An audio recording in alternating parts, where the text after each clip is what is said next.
Just a very good player. Only seen a little bit of tape. We've been doing a lot of our tape today, but very talented point guard. Uses the ball screen well, crafty with the dribble. Just one of the more talented point guards we've played all year. A dangerous team. They're a lot like, I think they're a better version of Indiana State. So they can hurt you inside, they can hurt you outside. Their bigs can go out and shoot it. And he's got the ball in his hands an awful lot. So it's going to be a great challenge for our defense. Have you been able to watch the Belmont tape yet? Yes. What did they do? They held them to 27%? It was a tie game with 12 minutes to go, and they went on an 18-0 run. It was just one of those deals where South Dakota State didn't make anything, and they made a lot. And then the Dykstra kid was limited to 23 minutes. I think he had a small injury. I don't think it's a major injury, but he only played 23 minutes, and he's probably their number 2 guy. Keys to the game, Coach? Defensively, that's been our key through 12 games. So we've just got to be able to guard. They're in our building. We can't let them get loose to where they're getting 40 points a half. So we've got to be able to defend, and we're going to have to defend the ball screen. We have to defend a team that does a very good job in motion. They've got 5 guys on the floor that can make shots and score. So it's not like what we like to do. We like to play off somebody, and this isn't a team you can play off somebody to help. So it's going to have to be a really good effort with our one-on-one defense. Coach, you talked last night on the radio about the grind. Does that just come with a schedule that has got you in the top 10 in the RPI? Well, it's just, it's been one of those years from a schedule standpoint. This is another team that's top 150 RPI. You look at all of them. USC was that way. Indiana State was that way. Valpo's that way. UIC's top 90. We've had a schedule, and we've talked about this in past. In past years we've had 6 BCS schools on our schedule, to where then some of them don't have good years. You just can't predict it year to year. You can try to assume things in scheduling, but this year it's probably a little bit easier to predict because we were playing a lot of teams that had juniors last year that were now seniors. For instance, South Dakota State, they made the tournament last year, basically all juniors. Now here's a senior-junior team laid, and you pretty much, unless there's injury, they're going to have another good year. Valparaiso the same way, Davidson the same way, all seniors coming back. So you try to predict those things, but you don't always know. But it's been a grind for us because we haven't. That's why I like what's happening. Nick's starting to play a little bit better.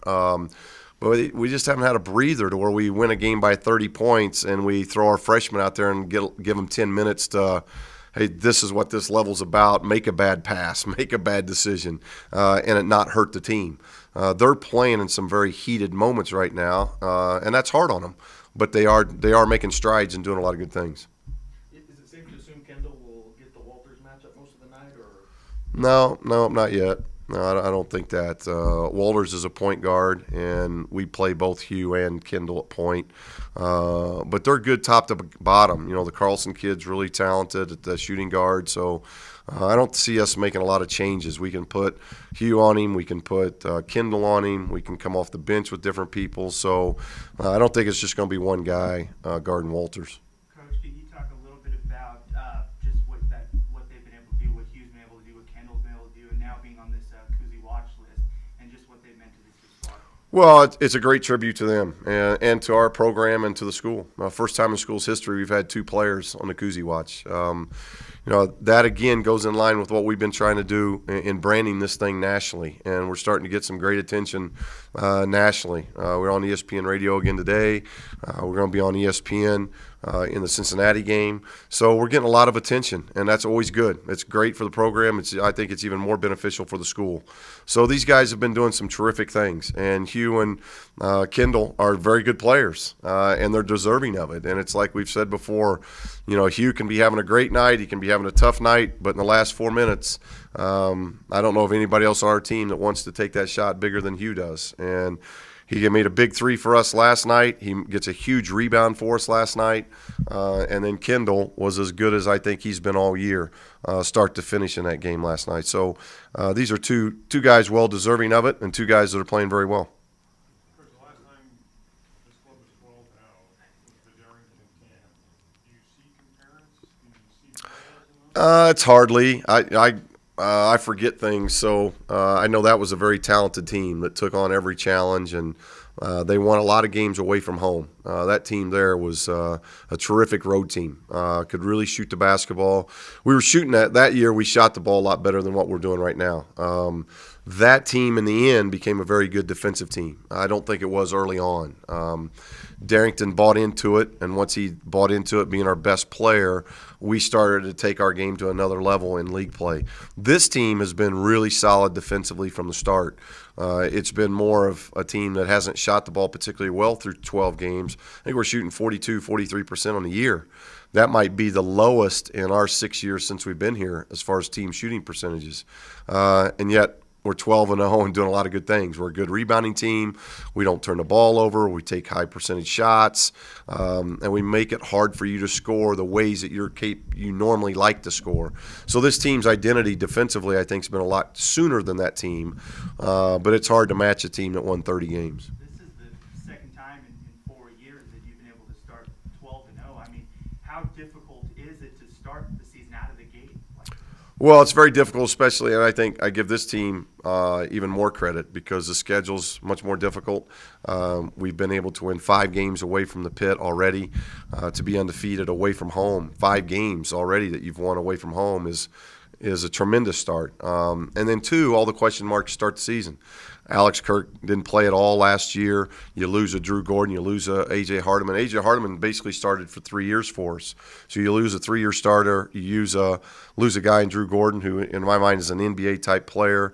And then Philip McDonald was a 3-year starter for us as well. He didn't start his senior year because he really got a major injury. It took him out for 3 weeks, and Tony excelled in that time. So there were a lot of question marks going into the season, and for them to do the things they've been able to do and win the multiple ways that they've won. We've had 3 or 4 comebacks. We've had leads that we've let get away, that we've had to make plays down the stretch. And then I think really what they've done in the last 5 minutes of these games defensively has been very impressive. Coach, you kind of already alluded to this, and you even used the term I asked Kendall last night, identity. But 12 games into this season, somebody different stepped up every night, and there's been a lot of different ways you guys have won. So I'm curious, what is the identity of this team? There isn't that Drew Gordon that you would describe this team. Yeah, it's just a tough team. It's a tough team that understands the grind, and a lot of teams don't ever understand that. It was like last night. I can tell you the Davidson game, we got behind, and it was like the first game of the year, and we don't really know each other, and we're trying to figure out who we are. And we had a very spirited halftime, and we came out at halftime and played better. I don't think it was that we played so poorly. We just didn't get very many stops. It was a game where they scored in the 80s. Well, nobody scored in the 80s against us since then. This team learns lessons quickly. Last night we're down 25-14, and it was different than the Davidson game. There was no anxiety, no spirited halftime, no spirited timeout, no going crazy. There was like a calmness that I think coaches and players knew, okay, they've made a lot of threes. They have not been a good shooting team all year long. They came out. They've given us our best shot. We've taken their best shot. Now let's just do what we do. And in a matter of 2 minutes, it goes to a -11 deficit to an even game. We erased an 11-point deficit in about 2 minutes and 20 seconds. You got to be a pretty good team to do those things, especially on the road. So the identity right now is our ability to be tough-minded, grind things out, and understand the defensive end. Not put your confidence at the offensive end, but put your confidence at the defensive end. Is Kendall starting to take this as his team? Well, I think he's doing a much better job leading now. Early in the year, that's hard. It's not that that's a negative on Kendall. It's hard. It's a different deal to be a leader. And the guys we've already mentioned are gone now. So other people have to step up. And I think Kendall's that natural, and he's being a very good natural leader for us. And he can beat you in so many ways. Last night he beat you because he gets 24 points.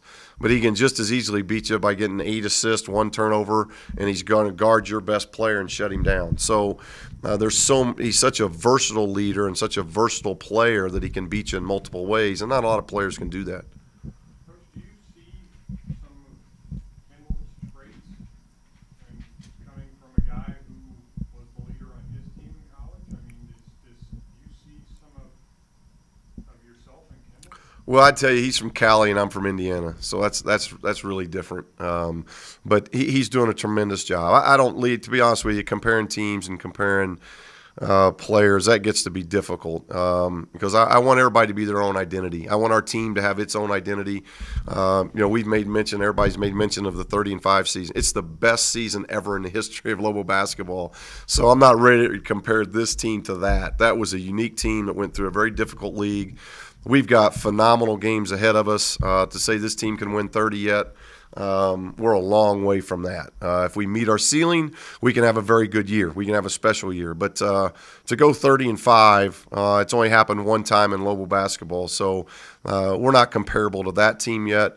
And as far as the way Kendall is, Kendall's just playing at a very high level, and he's starting to get the recognition that he deserves. And I think he's one of the best guards in the country. And as we continue to play games, people are realizing that. And when they watch game tape afterwards, I think coaches see just how special Kendall was. And after grading the tape this morning, I thought he graded out as well in this game as he's played all season long.